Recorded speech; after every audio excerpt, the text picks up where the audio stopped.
The Axolotl's muted song "The Wound" opens in the borderlands, where empires go to lie about their childhood trauma. A key, in this linguistic morgue, the so-called revolution lies naked, cold, and surprisingly moisturized, because nothing sweats like a failed orange utopia. And yes, we're here to conduct an autopsy. Not a respectful one. A spiteful one. Scalpel in mouth, sarcasm at the ready. The first finding? The dog never barked.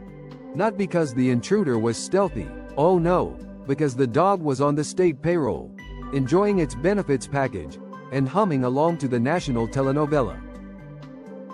La Traición wasn't a stranger.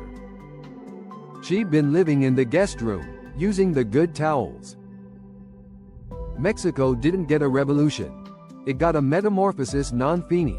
A nation stuck forever in larval form. An axolotl whispering, change. Na, mañana.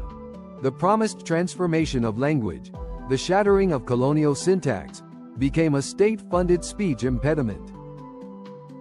A stutter so long it turned into policy. You want political critique? No, you get sentimental certainty. A warm blankie embroidered by the MAGA, PRI. You get melodrama instead of accountability, tears instead of teeth.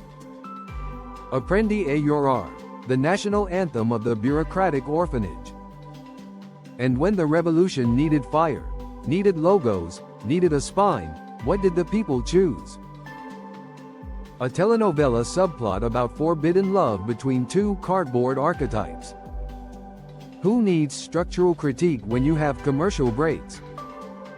The MAGA, PRI perfected the art of weaponized relajo, turning national chaos into a comedy sketch, casting the public as a permanently confused toddlers. Enter El Chavo del Ocho, patron saint of happy poverty, infantilized messiah of, it's not systemic, mijo, you're just unlucky. The boy in the barrel is not cute. He is a coffin with laugh tracks. Silence of the infantile girls. The trauma that never lands returned to the border of the sound that never came. The bark. The alarm. The moral scream.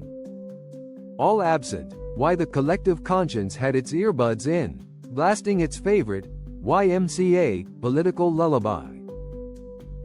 The revelation.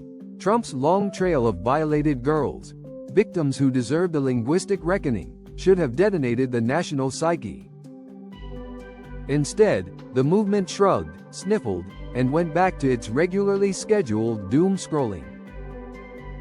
Trauma became another, inconvenient detail, requiring a fact check, not a reckoning. The infantile girls and the infantilized electorate share the same nursery. A padded room where truth is too sharp for the furniture. Interpassivity rules the land. People outsource their outrage to cable hosts, outsource their moral labor to influencers, outsource their thinking to memes. They scream in arenas, cry on couches, and call it political participation. The dog of justice didn't bark because its throat had been replaced with a patriotic jingle. Dyslexia of the White Czar. The pulp revolution of the North shift scene. Now we're in the North, where the Red Hats cosplay as revolutionaries while worshipping an orange algorithm. If Mexico failed its metamorphosis by becoming sentimental, MAGA fails by becoming illiterate. Stalin at least had the decency to believe in grammar.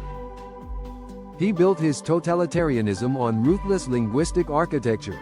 Stone-cold syntax, unyielding semantics, authoritarian MLA-formatted pragmatics.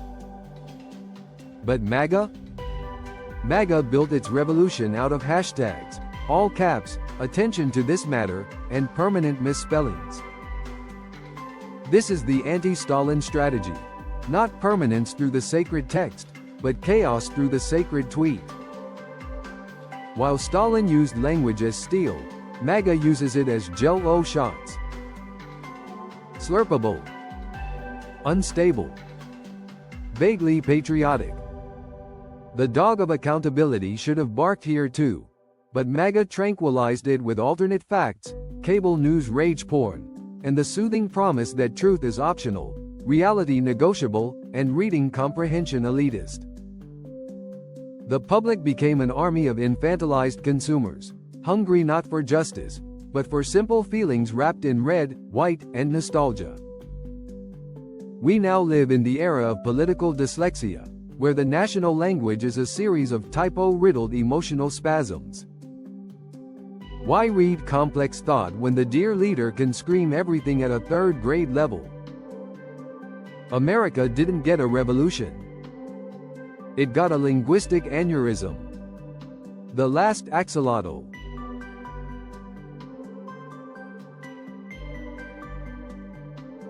Stalin gave his people a granite language. MAGA gives its people pudding. Mexico gave its people a telenovela. And all three gave their people a reason not to think too hard. The result? A world where articulate form, difficult language, the sacred geometry of thought, must defend itself against a tsunami of toddler rhetoric.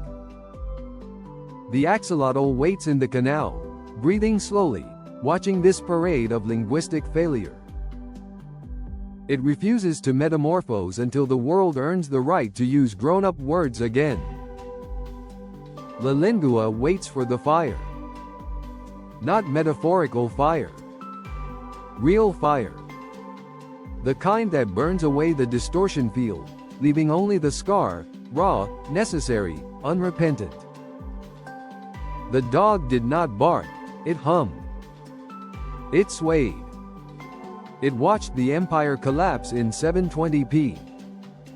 And somewhere underwater, the axolotl sings its muted psalm of unfinished revolutions, whispering, "Evolve, Cabrin." By Tezozomak, copyright 2025-1113.